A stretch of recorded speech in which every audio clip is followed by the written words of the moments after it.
langsung. Ramadan mau bayar zakat. Sini pun nak bayar yatim.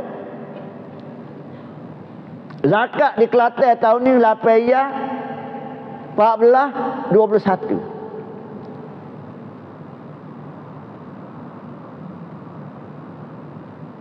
Zakat ibadat.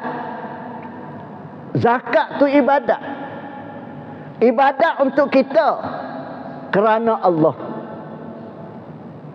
Ibadat untuk kita kalau kita pilih yang paling low kelas 8 ya setara ni ya. Tahun ni yang kita main 8 ya. 21 ya lah. Tak sah kau ustaz 8 ya. Siapa dia kata tak sah? Memang sah. Sah 8 ya. Tapi mu jawab dengan dirimu sendiri dalam munawar ibadat mu pilih yang paling low kelas. Tapi kalau kakah dunia, biar mahal sikit pun tak apa, asal branded, berjenama tahan lama. Munafik bagi dunia, tapi bagi akhirat, bagi ibadat, munafik yang paling low kelas. Walhamu adalah layak noyakwi 21 ya. Muta saduk sandar kau berah ha. Muduk nampak berah. Yang membawa anak bini mu pergi makan di restoran semeja noyakwi dengan ikan kakaknya 3 rasa, 16 rasa, 17 rasa sehingga hilang rasa namun. Berapa sekali mau makan? 560 ya, 780 ya. Sekali sebulan. Mau bayar estomon kereta 1000. Membayar estro sampai 200-300 bulan. Hisap rokok saat, hisap rokok jam. Kabar-kabar membayar zakat untuk dirimu 8 ya. Fikir-fikir. Amba bukan paksa. Agak-agak depan Allah Ta'ala sesok. Lepas ke tak kita? Lepas ke tak? Bini gerik 80 paksa. Agak-agak depan Allah Ta'ala sesok. Lepas ke tak kita? Lepas ke tak? Bini gerik 84. Kita gerik 48. Berapa sukanya? Pasal gerik bini tinggi pada kita. Moga pitih kita bagi dia. Hak dia. Hak kita bagi kita dah 84 lah dia ni. Demo tak nampak kot tu. Ambo duk kaji lama dah. Kata aku ni grade 48, grade 52. Dia terima gaji juga. Hak kita bagi dia lagi, hak dia lagi. 2 kali ganda, tentu 84. Dah kita 88. Enggak bagi takut bini. Lagu tu kan. Suka kau ya.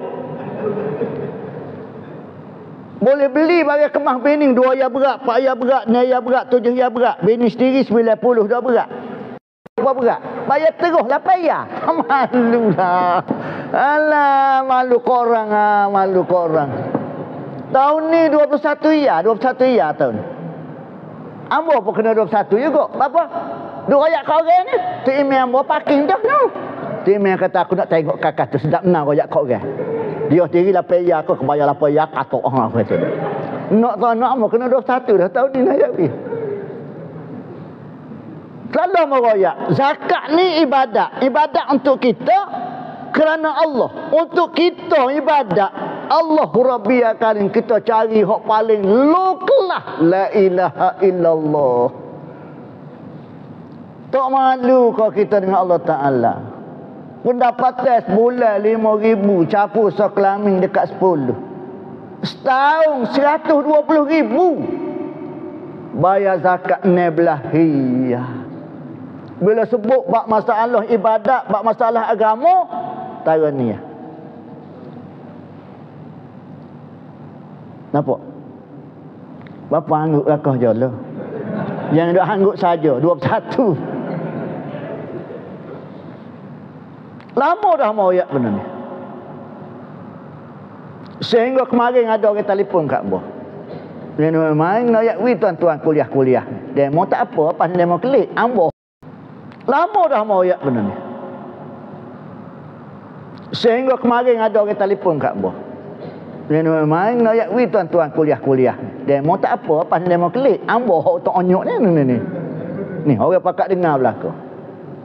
Petang mari sebelah mu nak pergi di Topak ada buka puasa sana, ada kuliah sana. Dia telefon. Dia tahu Ustaz lagu mana Ustaz? Dia kata, saya sebelum pada Ramadan memang saya makan beras mahal. Beras mati ke kau dia? Beras mati kau dia mati tak tahu lah. Beras mahal lah. Lepas tu pun Ustaz Ramadan ni saya beli beras murah. Saya nak tuan zakat ni. Pasal saya makan beras murah ni boleh puasa Ustaz. Lapar ya tak nak begitu. Jeng kita. Lagu mana? Nyo taklid boleh. Jadi ketua-tua nak bayar murah kan makan hak beras murah sekali. Hak acu tak apa cuma. Amo kata pulai lah amo kata. Amo kata pulai. Sebab zakat ni ibadat. Ibadat bergantung pada keimanan kita masing-masing. Kalau mau bayar lapar, sekadar nak melepaskan asal kesuh ya. Tapi Allah Ta'ala kata, Allazi khalaqal mauta wal hayata liyabluwakum ayyukum ahsanu amala. Aku jadikan mati dan hidup, aku nak tengok di kalanganmu ni siapa yang paling ahsan, comelot ni. Yang paling excellent, yang paling terbaik dalam ibadatmu. Kalau mau bayar zakat, adakah zakatmu tu ahsan, terbaik atau tidak? Kalau lapar 14-21, sudah tentu mu akan berusaha, berikhtiar untuk buat yang terbaik untuk dirimu. Nampak? Mu nak bayar lapar satu, biasa lah. Tapi kalau mu nak persembahkan pada aku tentang ibadatmu, sudah tentu mu akan cari benda yang ahsan, yang terbaik. Kita sedia makanan di rumah. Untuk tok laki kita, anak-anak kita masak biasa ya. Tapi kalau mari orang hak pakak sikit, kau pakak.